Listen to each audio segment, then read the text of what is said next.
here for a movement. A lot of people misunderstand CJP as a political party, but it is not associated with any political party. We're here for a moment, we're here for a cause. We want Dharmendra Pradhan's resignation, and that is why we're here. And we want compensation for all the family members that has been harmed because of the NEET paper leak. That is why we're here.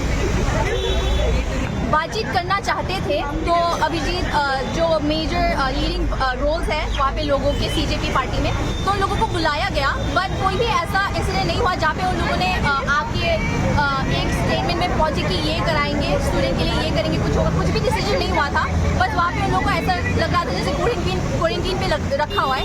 And जो लाठीचार्ज हुआ है, मेरे दोस्त भी वहाँ पे थे, मेरे दोस्त लोग बहुत घायल हुए हैं। एंड जो लोग इस प्रोटेस्ट के बारे में बात कर रहे हैं एंड पोस्ट कर रहे हैं, मेरे पर्सनल दोस्त लोगों का सोशल मीडिया अकाउंट बैन हो चुका है। एंड मुझे समझ नहीं आ रहा हम कौन से इंडिया में रह रहे हैं जहाँ पे डेमोक्रेसी नहीं है। अगर आप बोल रहे हैं कि प्रोटेस्ट करना हमारा राइट है तो हमें पीसफुली करने दीजिए।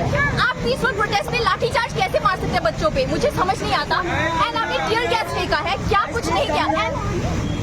एंड अनआर्म्ड बच्चों पे आप गन कैसे पॉइंट कर सकते हैं, मुझे बिल्कुल समझ नहीं आता। And I want to change everything, that is why I am here for this movement, that's why I am here to stand for it.